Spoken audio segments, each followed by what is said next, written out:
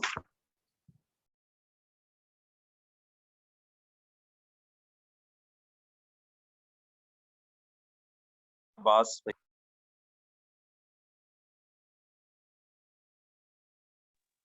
جی عبداللہ بن عباس بھائی ہیں نا.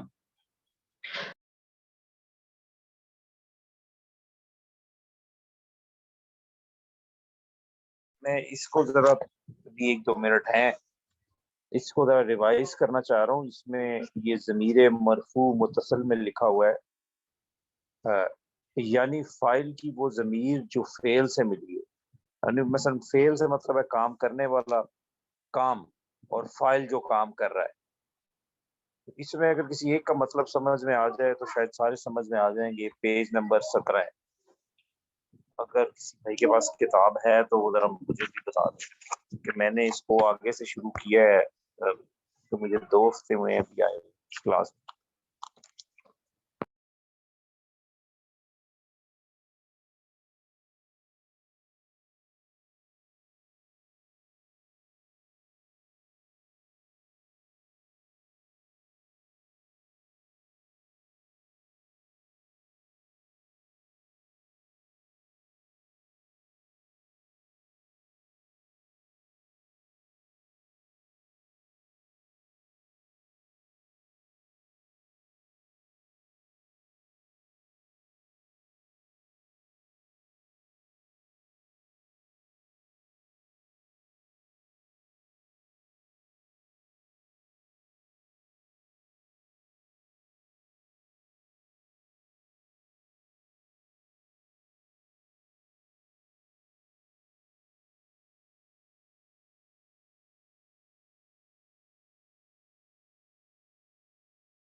السلام علیکم ورحمۃ اللہ وبرکاتہ. حضرات وعلیکم کیا حال ہے؟ ٹھیک ہیں؟ اللہ کا کرم ہے. آپ ٹھیک ہیں؟ جی الحمدللہ ڈاکٹر صاحب، میں مہمان آئے ہوئے تھے، ابھی باہر میں گیا ہوا تھا تو پتہ چلا کہ آپ کی طرف سے کوئی کال تھی۔ بس وہ کچھ نہیں، وہ میں اصل میں یہ تھوڑا سا اس وقت کرنا چاہ رہا تھا، ایک چیز پہ پریکٹس کرنا چاہ رہا تھا، جس طرح وہ جی ضرب تو لکھا ہوا ہے، اس میں ایک سمجھ میں آ جائے تو سارے سمجھ میں آ جائیں گے۔ یعنی کہ پیج نمبر 17 میں جو لکھا ہوا ہے، یعنی فائل کو وہ ضمیر جو فعل سے ملی ہو، جی جی جی جی تو جی فائل تو جی ہوتا ہے کام کرنے والا، اور فعل جو وہ کام کر رہا ہے، تو جی اس کا مطلب جو ہوگا، ضربتو کا مطلب شاید یہ ہوگا کہ اس کو مارا۔ یہ مخاطب، یہ متکلم کیا ہے نا، جی یہ متکلم کا صیغہ ضرب تو، یہ متکلم کا صیغہ ہے، واحد ٹھیک ہے، متکلم۔ جی جی جی صحیح بات ہے، اس کا واحد ہوگا ضرب متکلم ہے تو مارا، میں ان ایک سب نے۔ مرد نے یا ایک عورت، ہاں جی ہاں یہ جی صحیح ہے، جی ایک مرد نے مارا یا ایک عورت نے۔ جی صحیح بات ہے۔ اچھا، اس کے بعد نیچے جو ضمیر مرفوع منفصل لکھا ہوا ہے، یعنی جو فائل کو کی وہ ضمیر جو فعل سے جدا ہو، یعنی کہ اب یہاں پہ دونوں جی ملیں گے نہیں، انا یہ آپ آنا۔ مولانا صاحب آ گئے ہیں؟ اچھا چل ٹھیک، انشاءاللہ پھر بات کریں۔ چلیں اچھا۔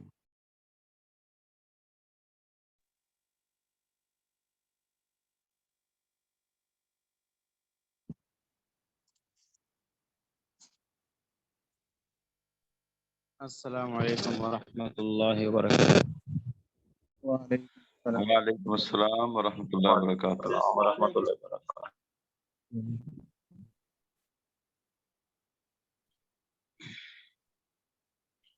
کیا حال ہے حضرات، سارے ٹھیک ہو؟ جی استاد جی الحمدللہ۔ جی کرنے کا الحمدللہ۔ فضل آپ سنائیں، ٹھیک ہے؟ جی الحمدللہ، اللہ کا شکر ہے، آپ حضرات کی دعائیں ہیں۔ اچھا بھائی، کسی حضرات ساتھی کو پچھلی حدیث یاد ہے کہ نہیں جو پڑھی تھی؟ محبت کی یاد ہے جگہ استاد جی۔ ہے، سنا دیجئے، ایک دو ساتھی سنا دیں۔ جی بسم اللہ الرحمن الرحیم۔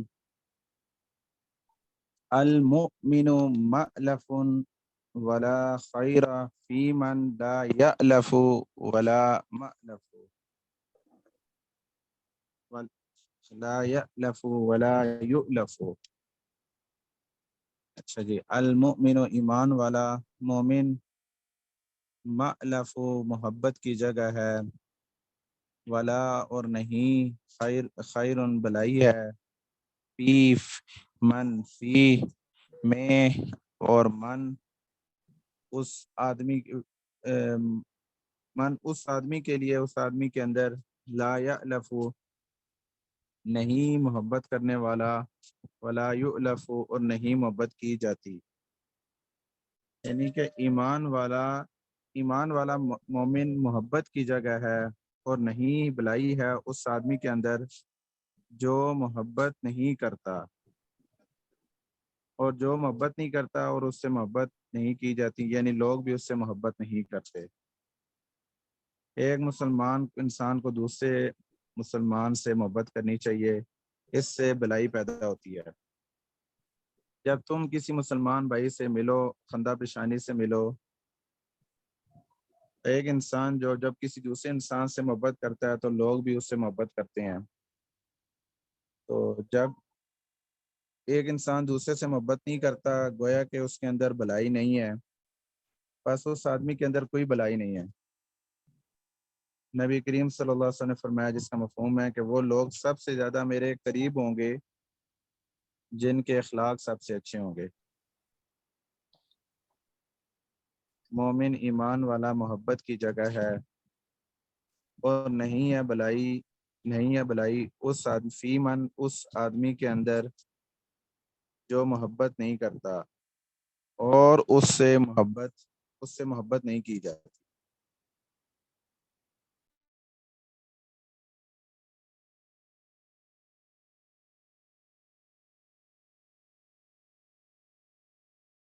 آپ کی آواز کٹ کے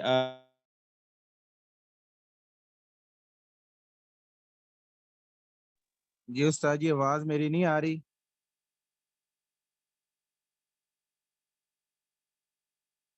استاد جی آواز نہیں آ رہی؟ آ رہی ہے آواز؟ آپ کی استاد جی جی استاد آواز آ جی رہی ہے۔ آپ کا نیٹ کمزور ہے استاد۔ ایک منٹ، جی استاد جی آ رہی آواز آ رہی۔ ابھی تیز کرتے ہیں نیٹ کو۔ آواز آ رہی ہے؟ جی استاد اور جی آ تیز رہی کریں آواز۔ استاد ٹھیک ہے جی۔ آواز؟ دیکھیے بھی ترجمہ، نحمدہ ونصلی علی رسولہ الکریم، اما بعد۔ الغناء ينبت النفاق في القلب كما ينبت الماء الزرع۔ الغناء ينبت النفاق في القلب كما ينبت الماء الزرع۔ الغناء ينبت النفاق في القلب كما ينبت الماء الزرع۔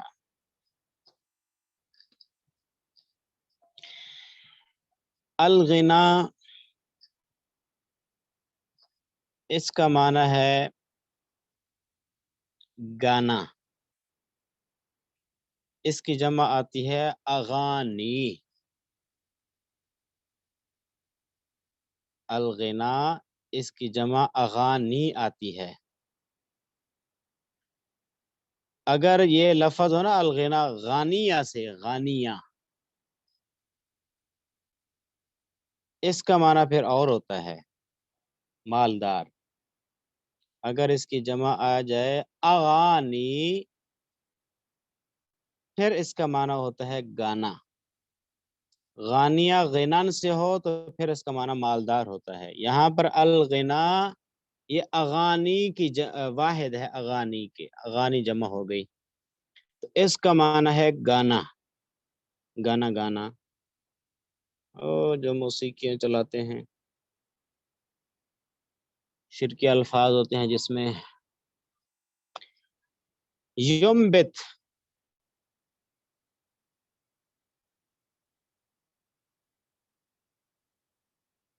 اس کا معنی ہے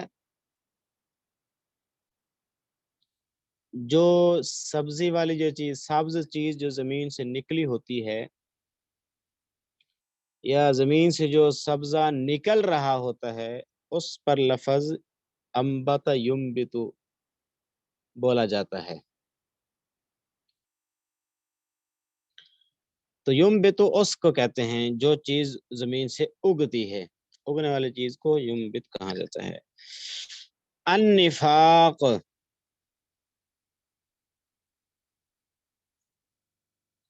اس کا معنی ہے منافقت، یعنی زبان سے تو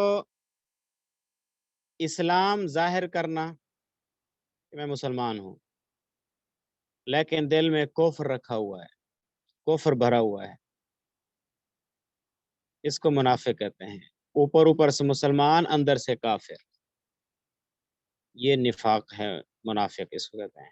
فی کا معنی میں ہو گیا، القلب اس کا معنی ہے دل۔ کاف حروف جرہ میں سے ہو گیا، اس کا معنی مثال بھی آتا ہے، مثل، جیسے، طرح۔ اور ما یہ موصولہ ہے، اسماء موصولہ آپ کو بتایا تھا۔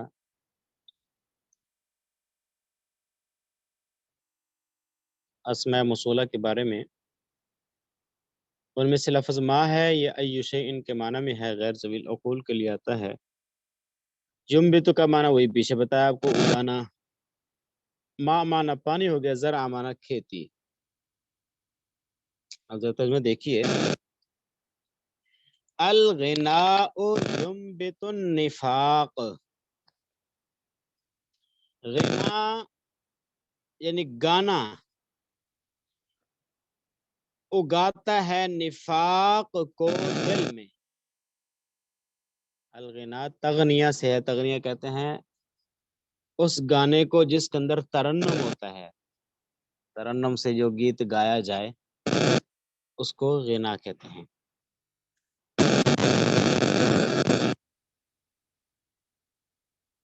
الغناء یمبت النفاق، گانا اگاتا ہے نفاق کو فی القلب، دل میں،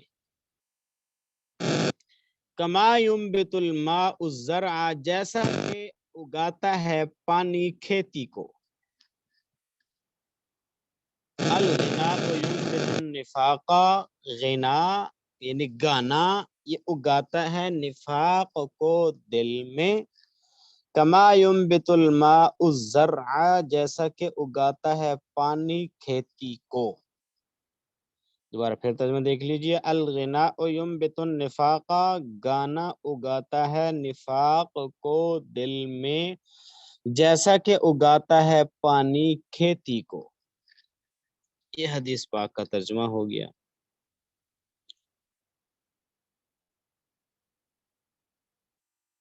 استاد جی یہ جو کما یمبت الماء ہوگا کہ ماء ہوگا؟ یہ ماء ہے، فاعل ہے، یمبت جو فعل ہے نا اس کا فاعل ہے، اگاتا ہے پانی، پانی اگاتا ہے نا تو پانی فاعل ہو گیا۔ کس کو اگاتا ہے؟ کھیتی کو اگاتا ہے، تو کھیتی مفعول ہوگی۔ سمجھ آ رہی؟ ماء ہے، پیش ہے، الماء کے اوپر پیش ہے، الزرع یہاں عین کے اوپر زبر ہے، تو الماء زرع کا مطلب؟ زرع کھیتی کو کہتے ہیں۔ جی، اور یمبتو کا میں مفہوم مطلب کیا ہوگا؟ زرع اصل میں تو وہ کہتے ہیں جو بیج کھیتی کے اندر نہیں ڈالتے، کاشتکاری جی، کرنا، کھیتی کرنا، اس کو زرع کہتے ہیں۔ آپ اور کیا پوچھ رہے ہیں؟ یہ یمبتو کا مطلب؟ اگانا، کوئی چیز زمین سے جو نکلتی ہے نا اس کو اگنا کہتے ہیں، عربی میں اس کو یمبت کہتے ہیں، انبت یمبتو، ٹھیک ہے، اگانا کسی چیز کو۔ تو الغناء کا معنی یوں کریں گے حدیث پاک کا کہ گانا اگاتا ہے، الغناء گانا، یمبتو اگاتا ہے، النفاق نفاق کو، منافقت کو، فی القلب دل کے اندر، کما یمبت الماء الزرع، جیسا کہ وہ چیز، جیسا کہ پانی اگاتا ہے کھیتی کو، جیسا کہ اگاتا ہے پانی کھیتی کو۔ یہ لفظی ترجمہ ہو گیا، آپ حضرات نے ترجمہ سن لیا کہ گانا جو انسان سنتا ہے یا گانا گاتا ہے اس سے دل کے اندر نفاق پیدا ہوتا ہے، منافقت پیدا ہوتی ہے۔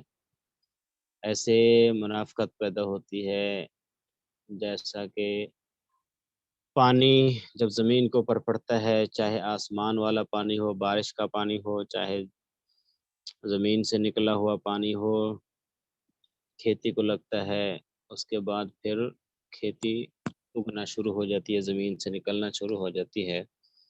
اسی طرح گانا یہ بھی نفاق کو پیدا کرتا ہے،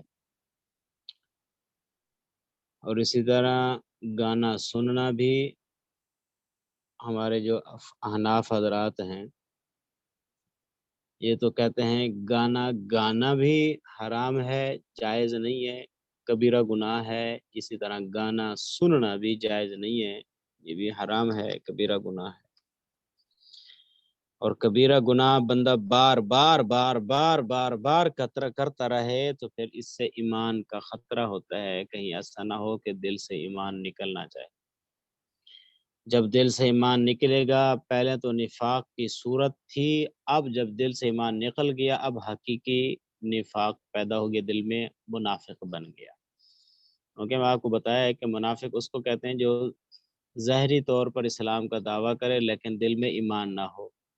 اب کسی آدمی کے دل میں ایمان ہے، انسان گانا گاتا ہے، گانا سنتا ہے، گناہ کبیرہ ہے، اور یہ بار بار کرتا رہتا ہے۔ آپ حضرات نے یہ بھی سنا ہوگا کہ جب بندہ گناہ کبیرہ کرتا ہے تو دل پر سیاہ داغ لگ جاتا ہے، پھر دوسرا کرتا ہے تو دوسرا داغ لگ جاتا ہے، پھر تیسرا، ایسے کرتے کرتے دل سیاہ ہو گیا۔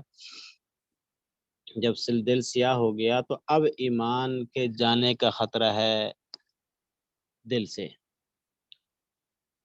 کیوں؟ اس لیے کہ آپ حضرات کے علم میں یہ بھی بات ہے کہ اندھیرا اور روشنی یہ دونوں جمع نہیں ہو سکتے، یہ دو متضاد چیزیں ہیں۔ سکولوں کے اندر بھی یہ پڑھائی جاتی ہے کہ دن اس کا متضاد کیا ہے، رات، روشنی اس کا متضاد کیا ہے، اندھیرا، صبح متضاد کیا ہے، شام، مرد کا متضاد کیا ہے، عورت، مذکر کا متضاد، مؤنث، جو متضاد پڑھائے جاتے ہیں ایک دوسرے کے ضد ہیں۔ تو روشنی جہاں ہو وہاں اندھیرا نہیں آ سکتا، جہاں اندھیرا آ جائے تو وہاں روشنی نہیں ہوتی۔ ابھی رات کا اندھیرا ہے ہمارے پاس تو روشنی نہیں ہے، دن کی روشنی نہیں ہے، رات کا اندھیرا ہے۔ روشنی جب ہوگی تو اندھیرا نہیں ہوگا، اندھیرا ہے تو رات دن نہیں ہوگا۔ تو اس طرح ایک دوسرے کی ضد ہے۔ ایمان اور نفاق، کفر ایک دوسرے کی ضد ہیں۔ جہاں کفر ہوگا وہاں ایمان نہیں آ سکتا، نہیں ہوگا۔ ایمان تو آ سکتا ہے جب انسان دل کو صاف کر دے، تو جب دل کو صاف نہ کرے تو ایمان کیسے داخل ہوگا؟ ایمان جہاں ہوگا وہاں اگر کفر آنا شروع ہو جائے، شرک آنا شروع ہو جائے، بدعات ہونا شروع ہو جائیں تو پھر ایمان کا خطرہ ہوتا ہے، کہیں ایسا نہ ہو کہ ایمان دل سے نکل نہ جائے۔ جیسے حدیث پاک میں اندر آتا ہے جب بندہ زنا کرتا ہے تو ایمان اس کے دل سے نکل جاتا ہے۔ جب بندہ زنا کر رہا ہوتا ہے اس وقت اس کے دل سے ایمان نکل کر سائبان کی طرح اس کے ساتھ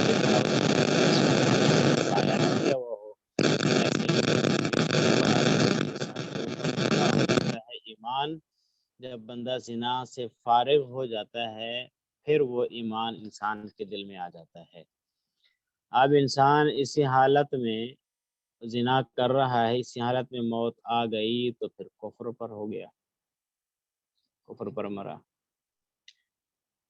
تو ایک انسان چلو زنا نہیں ہے، زنا کے علاوہ اور بھی تو بہت سارے کبیرہ گناہ ہے، شراب ہے، سود ہے، شراب پیتا رہا، دل پہ داغ لگتا رہا، پیتا رہا، لگتا رہا داغ، چوریاں کرتا رہا، داغ لگتا رہا، لگتے لگتے دل سارا سیاہ ہو گیا، دل کے اندر اندھیرا پیدا ہو گیا۔ اب ایمان کا خطرہ ہے کہ ایسا نہ ہو ایمان نہ نکل جائے۔ جب ایمان نکلے گا تو پھر نفاق بھی آئے گا، کفر بھی آئے گا، شرک بھی آئے گا، بدعات بھی آئیں گی، پھر ہر جو چیز شریعت کے خلاف ہو وہ چیزیں دل کے اندر آئیں گی۔ تو نبی کریم صلی اللہ علیہ وسلم نے فرمایا گانا گانا یہ اگاتا ہے نفاق کو دل کے اندر جیسا کہ اگاتا ہے پانی کھیتی کو۔ اب یہاں تو صورت بتائی گئی ہے کہ گانا گانے سے دل کے اندر نفاق پیدا ہو گیا، جب گانا گاتے رہے، گانا سنتے رہے، کبیرہ گناہ ہوتا رہا، دل پہ داغ لگتا رہا، لگتے لگتے لگتے لگتے ایمان کو خطرہ ہوا۔ ایمان جب نکلا دل سے تو پہلے صورت بتا دی تھی نفاق کی، اب حقیقتاً منافق ہو گیا، کیونکہ منافق اسی کہتے ہیں جس کے دل میں ایمان نہ ہو، ظاہری طور پر چاہے مسلمان ہو لیکن دل میں ایمان نہ ہو، اس کو منافق کہتے ہیں۔ تو اب حقیقی منافق بن گیا۔ اس لیے اناف حضرات کہتے ہیں اللہ بلاب کھیل کے اندر مشغول ہو جانا، گانا سننا، ساز والی چیزیں سننا، یہ سب حرام اور گناہ ہے۔ اور کچھ کھیل مباح بھی ہیں، اناف کہتے ہیں کہ اگر نہ کھیلا جائے تو بہتر ہے کہ تزیہ ہے۔ ہمیں اللہ تعالی نے جو پیدا کیا ہے وہ عبادت کے لیے پیدا کیا ہے، اور ہر وقت ہم اللہ کی عبادت میں رہیں، 24 گھنٹے ہم اللہ کی عبادت میں رہیں۔ اب انسان کہے یار کیسی عبادت ہے بھئی، 24 گھنٹے ہم کیسے اللہ کی عبادت میں رہ سکتے ہیں؟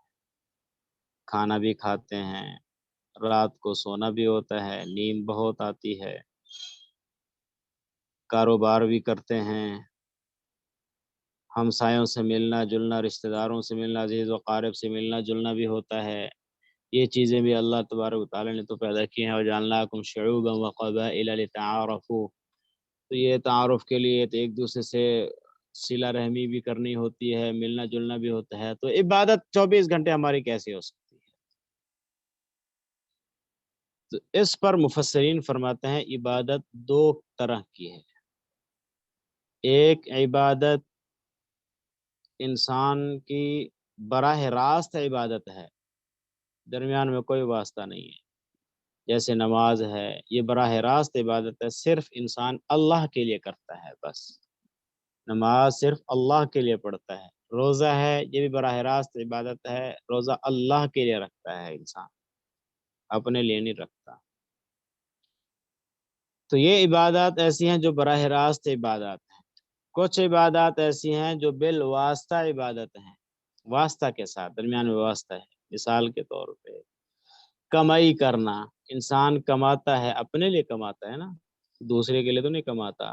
اپنے لیے کما رہا ہے، اپنا پیٹ بھرنے کے لیے، بچوں کا پیٹ بھرنا ہے، بیوی کو کھلانا ہے، اس کا حق ادا کرنا ہے، اس پہ خرچ کرنا ہے، بچوں پہ خرچ کرنا ہے، والدین پہ خرچ کرنا ہے، عزیز و اقارب پہ خرچ کرنا ہے. تو انسان جو کما رہا ہے اپنے لیے کما رہا ہے. اللہ تعالیٰ فرماتے ہیں، یہ بھی اللہ تعالیٰ نے حکم دیا ہے، یعنی اللہ تعالیٰ نے انسان کو پیدا تو کیا ہے کہ 24 گھنٹے میری عبادت میں مصروف رہے، لیکن چونکہ اللہ تعالیٰ نے دیکھا کہ تمہارے ساتھ کھانا کی ضرورت بھی لگی ہوئی ہے، تم نے کھانا بھی کھانا ہے، اس کھانا کھانے کے لیے تم نے بہت سارے کام کرنے پڑیں گے، تجارت کرنی پڑے گی، کمائی کرنی پڑے گی، مزدوری کرنی پڑے گی. تو اللہ تعالیٰ نے اس کا حل بتا دیا کہ اگر یہ تجارت،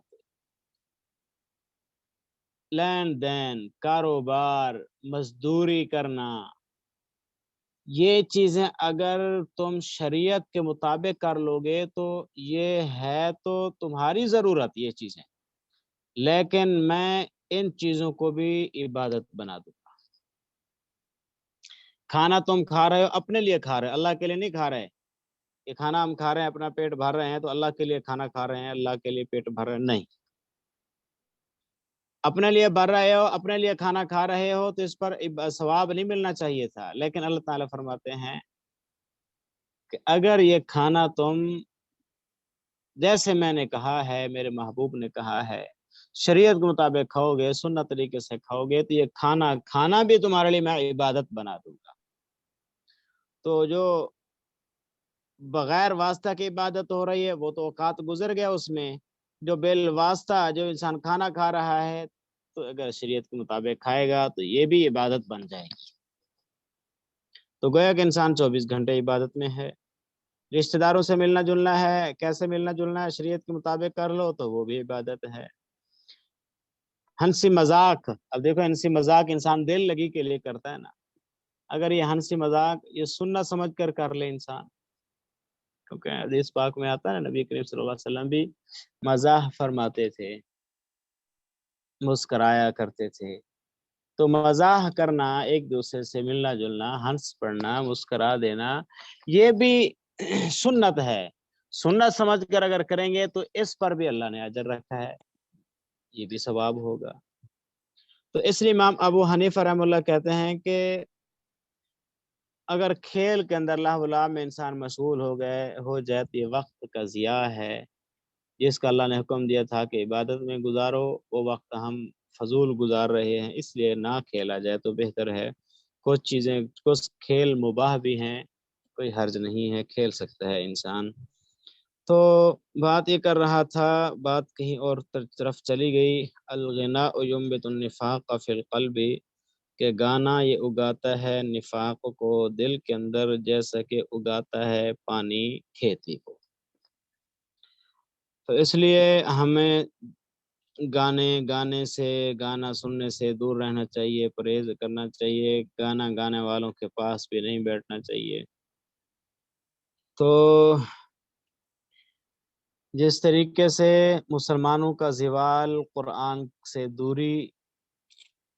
دوری ہے، انسان مسلمان قرآن سے دور ہو گیا ہے، قرآن کی تلاوت نہیں کرتا، اسی طرح مسلمانوں پر ایک زوال یہ بھی ہے کہ مسلمان گانے میں، گانا سننے میں مصروف ہو گئے، تلاوت چھوٹ گئی، ذکر اذکار چھوٹ گیا، یہ چیزیں چھوٹ گئیں جس کا اللہ نے حکم دے دیا تھا، اور وہ چیزیں ہم نے اپنا لی جو شیطان نے ہمارے لیے مزین کر کے پیش کی.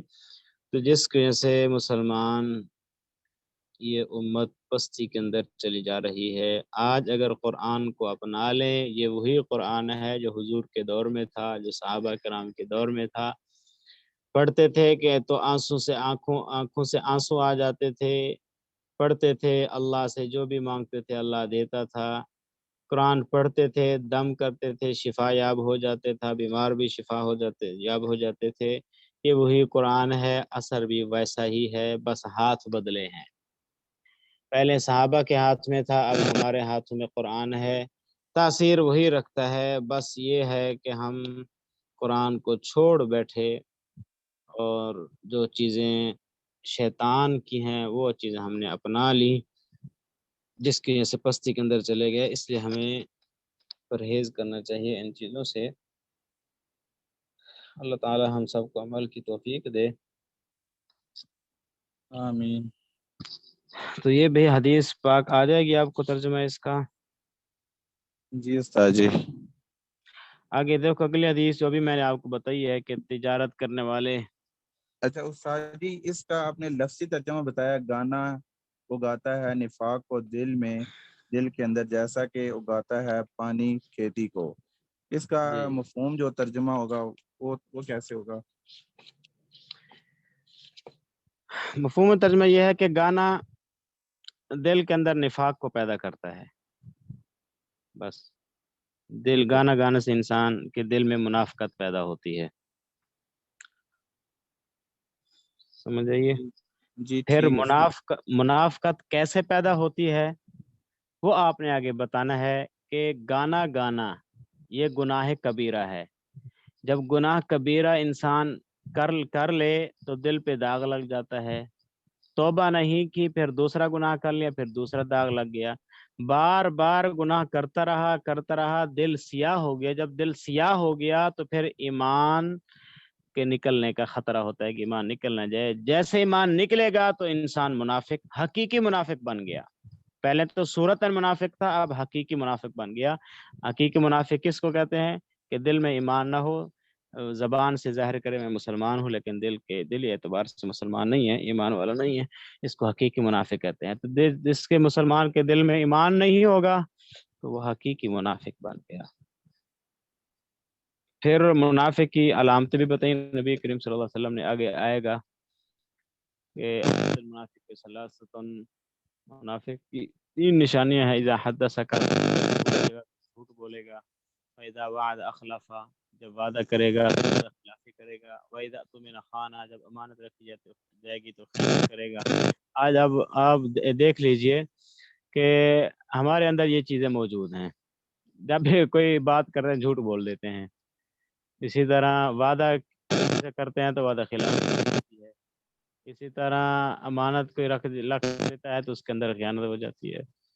یہ چیزیں مسلمانوں کے اندر آج عام پائی جاتی ہیں، جس کی وجہ سے یہ ہمارا زوال کا سبب بن رہا ہے، قرآن سے دوری اور گناہوں سے قریب ہوتے جا رہے ہیں۔ تو ہماری دعائیں جس کی سے قبول نہیں ہوتی، عبادتیں بھی ایسی ہیں، بس ہم نماز میں کھڑے ہوتے ہیں خیال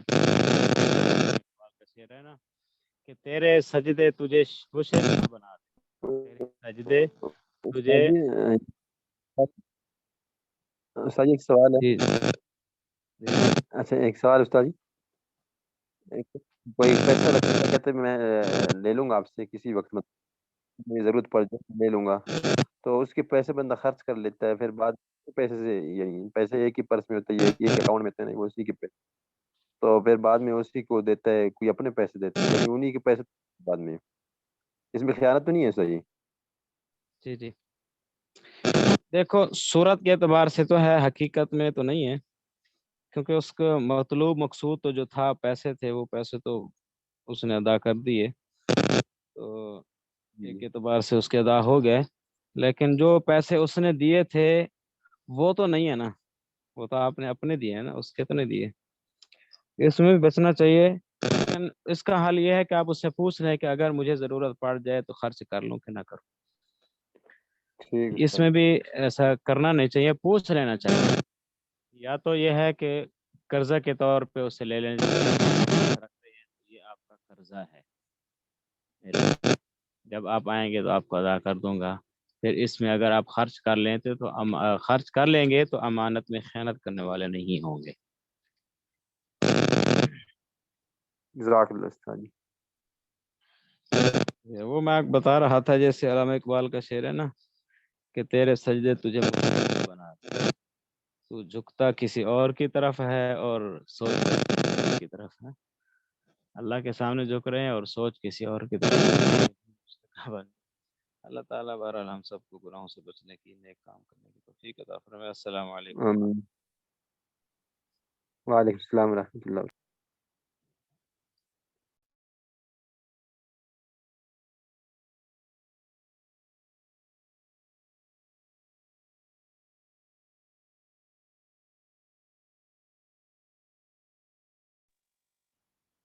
کسی بھائی کا میسج آئے ہوئے، کل پھر انشاءاللہ اس کا جواب دیں گے، میں نے ابھی دیکھا نہیں تھا پہلے۔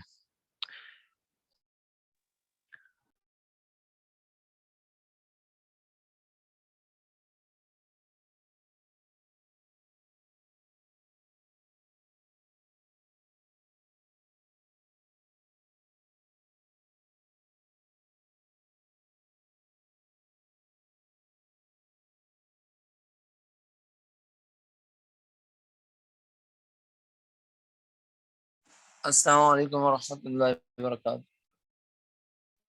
وعلیکم السلام ورحمۃ اللہ وبرکاتہ۔ کیا حال ہے جی، خیریت سے ہیں بھائی جان؟ الحمد للہ استاد جی۔ ماشاء اللہ، اللہ خیریت سے رکھے۔ اچھا جی، سبق پڑھیں گے؟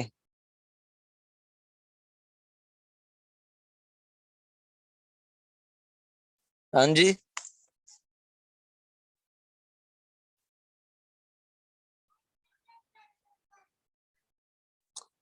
میری آواز نہیں آ رہی؟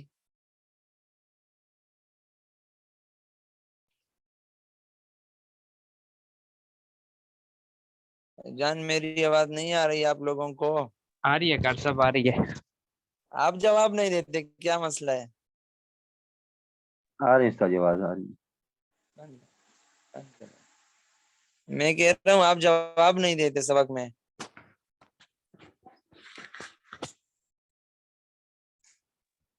ڈاکٹر صاحب ویسے ہی۔ اچھا، جواب دیا کرو، شرماؤ نہیں، سوال کرو، زیادہ سے زیادہ پوچھو۔ مجھے فوری شک یہ پڑتا ہے کیونکہ نیٹ کا مسئلہ بھی ہے، میں دو ٹھیک لفظ ہے، بولوں آپ تک آواز نہ پہنچے، تو شرم کی ضرورت تو اس میں ہے نہیں، سوال پہ سوال پیدا کرو تو آپ کو کچھ سمجھ میں آئے گا، سوال نہیں کرو گے تو سمجھ کیا آئے گا؟ جی ڈاکٹر صاحب۔ جی اچھا، کتاب کس کے پاس ہے وہ شیئر کر لے، سبق سنا دو، کوئی ساتھی کیا پڑھا تھا؟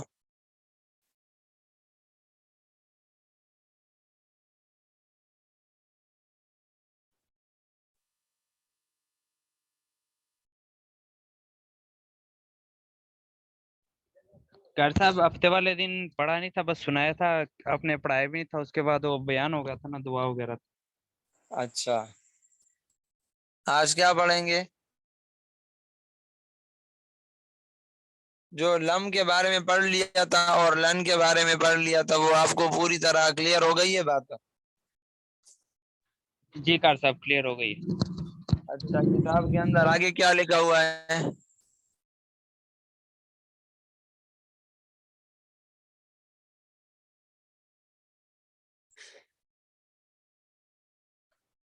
کتاب کس کے پاس ہے، شیئر کر دیں۔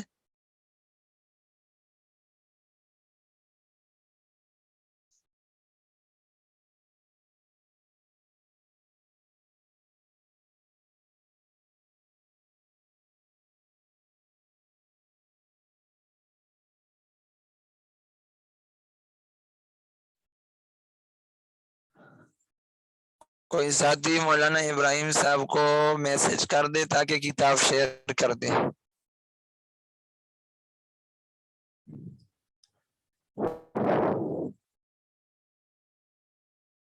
جی استاد۔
بھائی آپ حضرات جو ہے کوئی سنا دو تاکہ ہمارا وقت ضائع نہ ہو جائے، کتاب شیئر کر دو۔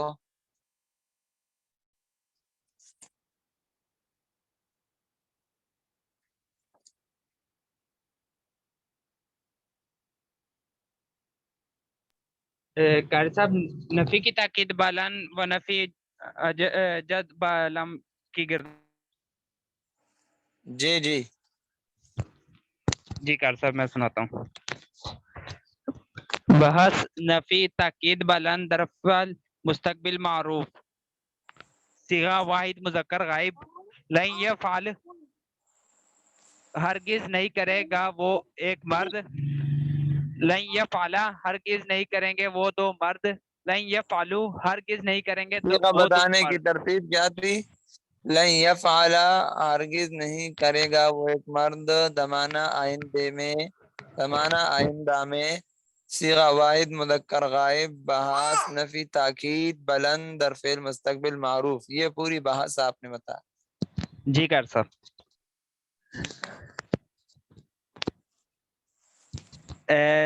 لن یفعل ہرگز نہیں کرے گا وہ ایک مرد، بحث نفی تاکید بلند در فعل زمانہ آئندہ میں، زمانہ آئندہ میں، صیغہ واحد مذکر غائب، صیغہ واحد مذکر غائب، بحث نفی تاکید بلند در فعل مستقبل معروف۔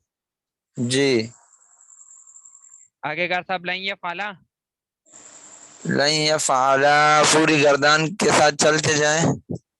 ٹھیک ہے، لن یفعل ہرگز نہیں کریں گے وہ دو مرد، لن یفعلوا ہرگز نہیں کریں گے وہ تمام مرد۔ صیغہ یہ پوری بات کہے نا، زمانہ بھی بولے بحث بھی بتائے۔ نہیں کریں گے، ہرگز نہیں کریں گے وہ دو مرد، زمانہ آئندہ میں، صیغہ تثنیہ مذکر غائب، بحث فعل نفی تاکید بلند در فعل مستقبل معروف۔ جی قاری صاحب۔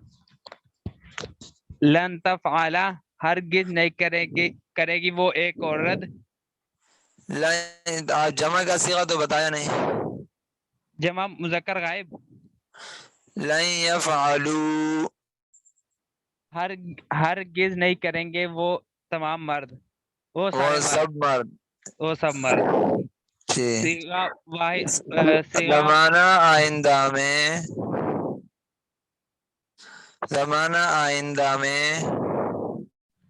زمانہ آئندہ میں، جمع مذکر غائب، بعض نفی صیغہ تاکید۔ زمانہ آئندہ میں تو زمانہ ہو گیا، پھر صیغے کی بات بتانا ہے۔ صیغہ جمع مذکر غائب، بحث نفی تاکید بلند در فعل مستقبل معروف۔ جی قاری صاحب۔ زمانہ آئندہ میں، جی صیغہ جمع مذکر غائب، بعض نفی تاکید بلند در فعل مستقبل معروف۔ جی لن تفعل ہرگز نہیں کرے گی وہ ایک عورت، زمانہ زمانہ مستقبل، زمانہ حاضر، زمانہ آئندہ میں، زمانہ آئندہ فیوچر کی میں۔ بات ہو رہا ہے، یہ پوری گردان میں فیوچر ہے نا۔ جی قاری صاحب۔ جی زمانہ آئندہ میں، صیغہ واحد مونث غائب، بعض نفی تاکید بلند در فعل مستقبل معروف۔ جی لن تفعل ہرگز نہیں کریں گی وہ دو عورت، وہ دو زمانہ عورتیں، وہ دو عورتیں، زمانہ آئندہ میں، صیغہ تثنیہ مونث غائب، بعض نفی تاکید بلند در فعل مستقبل معروف۔ لن یفعلنا زمانہ آئندہ میں، صیغہ جمع مونث نہیں غائب، کرے گی وہ سب عورتیں، نہیں کریں گی وہ سب عورتیں، زمانہ آئندہ میں، صیغہ جمع مونث غائب، بعض نفی تاکید بلند در فعل مستقبل معروف۔ لن تفعل ہرگز نہیں کرے گا تو ایک مرد، زمانہ آئندہ میں، صیغہ واحد مذکر حاضر، بعض نفی تاکید بلند در فعل مستقبل معروف۔ لن تفعل ہرگز نہیں کریں گے تو دو مرد، تم دو زمانہ مرد، تم دو مرد، زمانہ آئندہ میں، تثنیہ مذکر حاضر، بعض نفی تاکید بلند در فعل مستقبل معروف۔ لن تفعلوا ہرگز نہیں کریں گے تم سب مرد، زمانہ آئندہ میں جمع مذکر حاضر باس نفی تاکید بلند در فعل مستقبل معروف. لن تفعلی ہرگز نہیں کرے گی تو ایک عورت. زمانہ آئندہ میں صیغہ واحد مونث حاضر باس نفی تاکید بلند در فعل مستقبل معروف. لن تفعلا ہرگز نہیں کرے گی تم دو عورتیں. زمانہ آئندہ میں صیغہ تثنیہ مونث حاضر باس نفی تاکید بلند در فعل مستقبل. لن تفعلنا ہرگز نہیں کریں گی تم سب عورتیں. زمانہ آئندہ میں صیغہ جمع مونث حاضر باس نفی تاکید بلند در فعل مستقبل معروف. لن افعالا ہرگز نہیں کروں گا میں ایک مرد یا ایک عورت. زمانہ آئندہ میں صیغہ واحد مذکر و مونث متکلم باس نفی تاکید بلند در فعل مستقبل معروف. لن نفعلا ہرگز نہیں کریں گے ہم دو مرد یا دو عورتیں یا سب مرد یا سب عورتیں. زمانہ آئندہ میں صیغہ تثنیہ و جمع مذکر مونث مکلم باس نفی تاکید بلند در فعل مستقبل معروف. جی مجہول کا جی کرتا. لن یفعلا ہرگز نہیں کیا جائے گا. مجہول میں مضارع کی علامت مرفوع ہوتی ہے.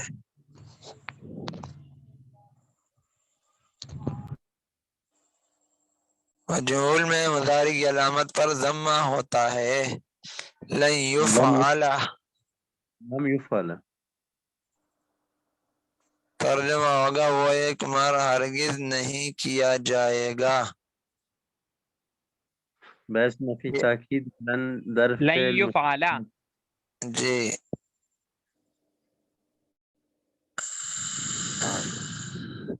جی وہ ایک مر ہرگز نہیں کیا جائے گا.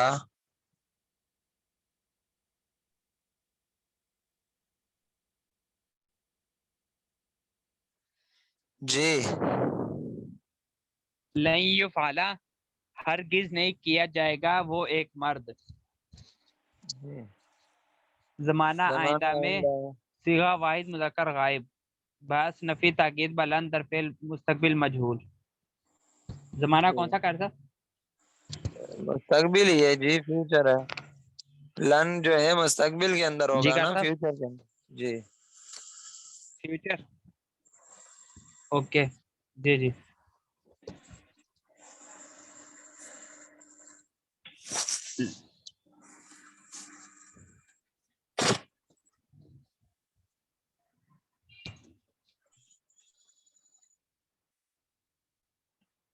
جی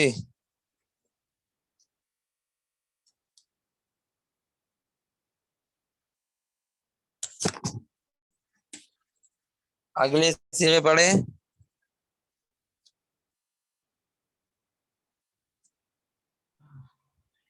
لن یفعلا ہرگز نہیں کیا جائے گا وہ دو مرد. ہرگز نہیں کیے جائیں گے وہ دو مرد. صیغہ تثنیہ ہاں گزرے زمانہ آئندہ میں صیغہ تثنیہ مؤنث حاضر مذکر حاضر ہوگا یا مؤنث ہوگا؟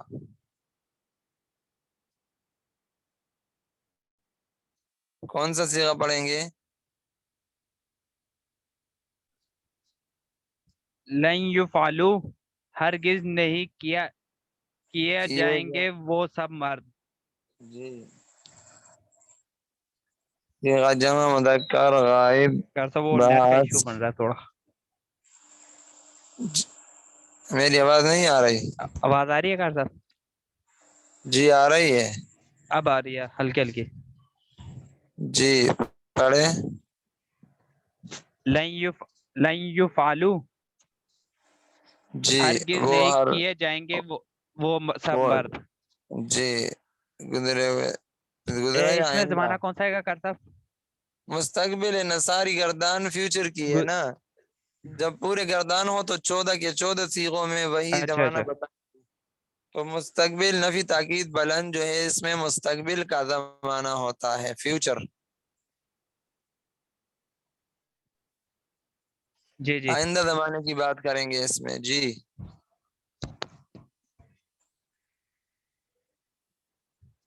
آئندہ زمانے میں جمع مذکر غائب، بعض نفی تاکید بلند، در فعل مستقبل مجہول. جی ایسے ہی ہے کرتا. جی لن تفعل ہرگز نہیں کی جائے گی، لن تفعل ہرگز نہیں کی جائے گی وہ ایک عورت. جی زمانہ آئندہ میں واحد مؤنث غائب، بعض نفی تاکید بلند، در فعل مستقبل مجہول. جی لن یفعلنا ہرگز نہیں کی جائیں گی وہ دو عورتیں. زمانہ آئندہ میں جمع مؤنث غائب، بعض نفی تاکید بلند، در فعل مستقبل مجہول. جی لن یفعلنا ہرگز نہیں کی جائیں گی وہ سب عورتیں. زمانہ آئندہ میں جمع مؤنث غائب، بعض نفی تاکید بلند، در فعل مستقبل مجہول. لن تفعلنا ہرگز نہیں کیا جائے گا وہ ایک مرد، تو ایک مرد. زمانہ آئندہ میں واحد مذکر حاضر، بعض نفی تاکید بلند، در فعل مستقبل مجہول. لن تفعلا ہرگز نہیں کیا جائے گا تم دو مرد. زمانہ آئندہ میں تثنیہ مذکر حاضر، بعض نفی تاکید بلند، در فعل مستقبل مجہول. لن تفعلوا ہرگز نہیں کیا جائیں گے تم سب مرد. زمانہ آئندہ میں جمع مذکر حاضر، بعض نفی تاکید بلند، در فعل مستقبل مجہول. لن تفعلی ہرگز نہیں کی جائے گی تو ایک عورت. زمانہ آئندہ میں واحد مؤنث حاضر، بعض نفی تاکید بلند، در فعل مستقبل مجہول. لن تفعلا ہرگز نہیں کی جائیں گی تم دو عورتیں. تثنیہ زمانہ آئندہ میں تثنیہ مؤنث حاضر، بعض نفی تاکید بلند، در فعل مستقبل مجہول. لن تفعلنا زمانہ آئندہ میں صیغہ جمع مؤنث حاضر، بعض نفی تاکید بلند، در فعل مستقبل مجہول. لن افعلا ہرگز نہیں کیا جاؤں گا میں ایک مرد یا ایک عورت. زمانہ آئندہ میں صیغہ واحد مذکر و مؤنث متکلم، بعض نفی تاکید بلند، در فعل مستقبل مجہول. لن نفعلا ہرگز نہیں کیے جائیں گے ہم دو مرد یا دو عورتیں یا سب مرد یا سب عورتیں. زمانہ آئندہ میں صیغہ تثنیہ و جمع مذکر و مؤنث متکلم، بعض نفی تاکید بلند، در فعل مستقبل مجہول.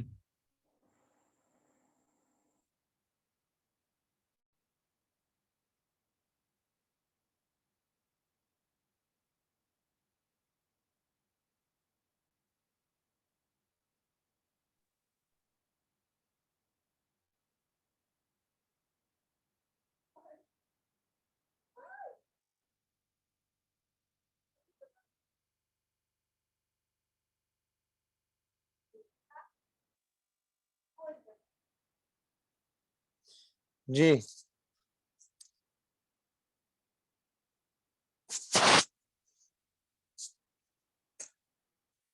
بھائی آپ حضرات کی کتاب کیوں شیئر نہیں ہو رہی؟ ہم کس سے پڑھیں گے؟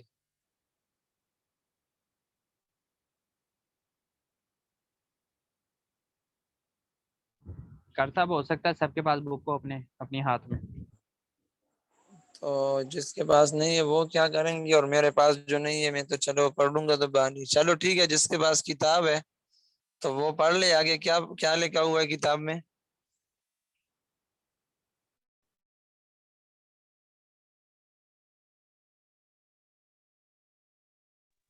لام تاکید بنون کی تاکید کی گردان پڑھیں گے کرتا.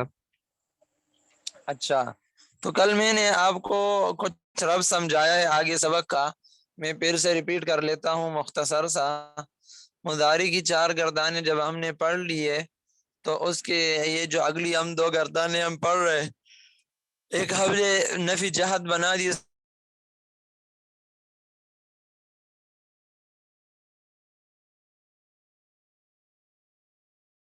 دو لوگ جو ہے اس میں ایک کا تعلق مضارع منفی کے ساتھ ہے اور ایک کا تعلق مضارع مثبت کے ساتھ ہے.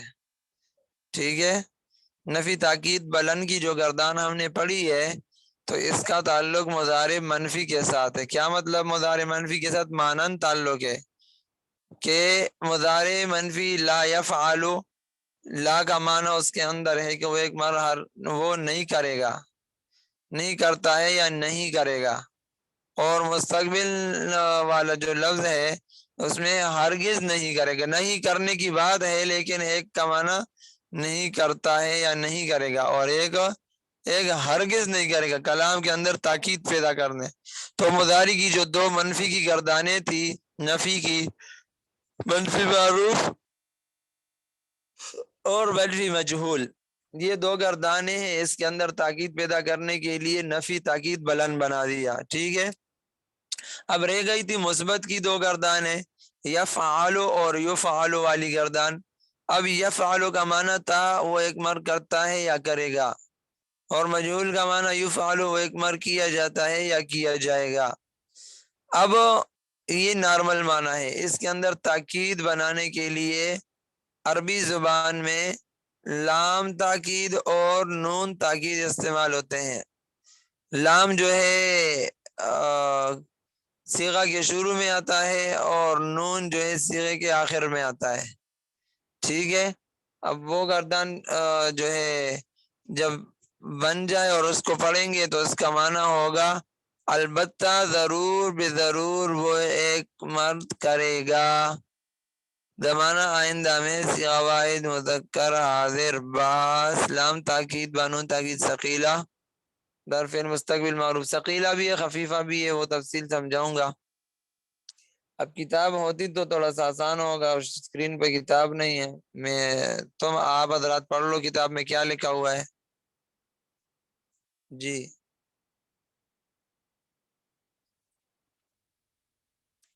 جس بھائی کے پاس کتاب ہے وہ پڑھ لے کتاب میں کیا لکھا ہے.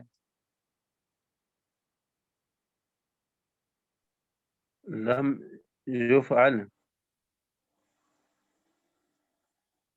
یہ تو ہم نے پڑھ لیا نا، نفی میں تاکید بلن لن یفعل وہ بھی پڑھ لیا. اس کے بعد کیا لکھا ہوا ہے؟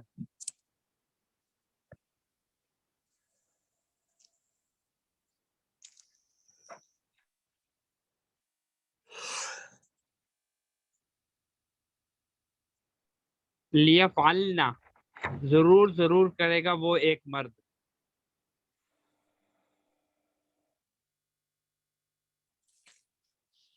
تو مضارع یہ لام مطلب یہی ہے تاکید نا، بانون لام تاکید. تاکید بنون تاکید کی گردان. تو بنانے کا طریقہ گردان کے بعد لکھا ہوا ہے وہ پہلے پڑھو. اچھا چلے گردان پہلے پڑھے جب انہوں نے لکھا ہے تو. لیفعلنا، پڑھے. ضرور ضرور کرے گا وہ ایک مرد. صیغہ لیفعلن واحد نہیں ہے مذکر غائب. کہتے ہیں اس غلط میں پڑھ وہ رہے مستقبل غلط. ہی آئے گا نا.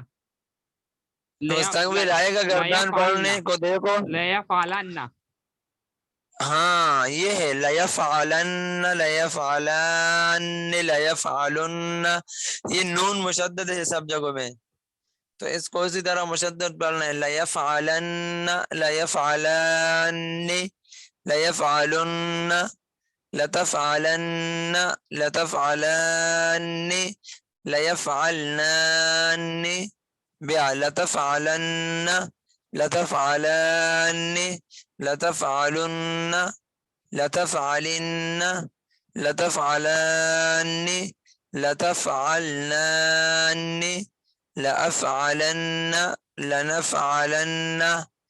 تو یہ لام تاکید بانون تاکید ثقیلہ کی گردان ہے. ٹھیک ہے. اب مجہول بھی مضارع مجہول کی طرح لیفعلن لیفعلن لیفعلن اس ترتیب پر گردان ہوگی. ٹھیک ہے.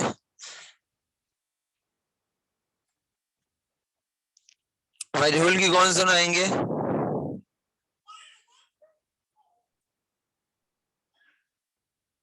میں سنا کر سے جی سنائیں.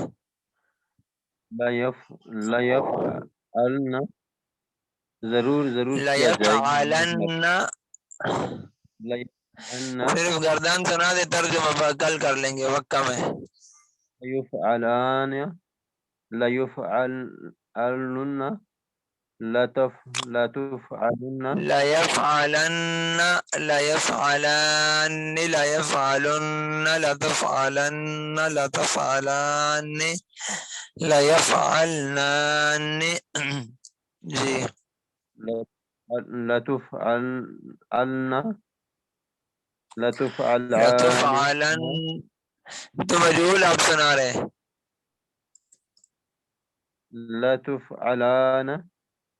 لتفعلن علن یہ معروف سنا ہے معروف اچھا جی ليفعلن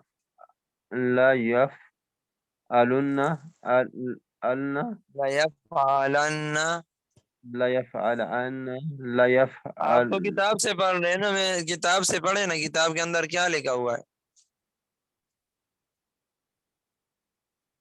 تھوڑا کتاب سے پڑھ لیں جی اس کا جو ليفعلن ليفعلن يفعلن آپ نے میرے خیال سے خفیفہ کی گردان نکالی ہے وہاں پر لیفعلن لیفعلن لتفعلن لتفعلن لتفعلن لتفعلن لافعلن لنفعلن وہ ساکن ہے یہ مشدد کی بات ہو رہی ہے نون مشدد نون ثقیلہ کی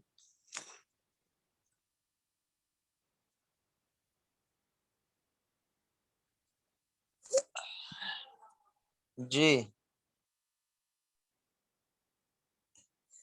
چلو انشاءاللہ اس کی یہ حضرات ایسے ہو جائے کہ آپ تھوڑا سا اس کو کتاب کے اندر پڑھ لیں اور پچھلے سبق کی ریویژن بھی کریں کل آتے ہی مہربانی فرما کر میں کتنی دنوں سے بار بار کہہ رہا ہوں جس بھائی کو ہوسٹ بنایا گیا ہے وہ جلدی سے کتاب شیئر کرے 1 منٹ پہلے اگر نہیں ہو سکتا تو ادارے کی طرف آپ ان کو عرض کر دیں کہ وہ اپنی خود کتاب شیئر کر دے تو پھر جو ہے ہمیں آسانی ہو جائے گی اب یہ سبق کا وقت ہو گیا کتاب شیئر نہیں ہو گئی کہ سبق کا وقت یہ 30 ہو گئے 11:30 کتاب ابھی تک شیئر نہیں ہوئی ہے تو کتاب کی ضرورت ہے کسی بھائی کے پاس نہ ہو تو چلو وہ اسکرین میں سفر میں ہے کلینک میں بیٹھا ہوا ہے آگے پیچھے جہاں پر ہے تو کاغذ والی کتاب تو برکت والی ہے اس سے پڑھے تو جدھر بھی بیٹھے ہو لیکن جس کے پاس نہیں ہے اس کے لیے تو مسئلہ ہے اب میں کتاب کی ترتیب سے آپ کو پڑھاؤں تو وہ اچھا رہے گا نا مصنف نے کیا لکھا ہے میں کس انداز سے پڑھا رہا ہوں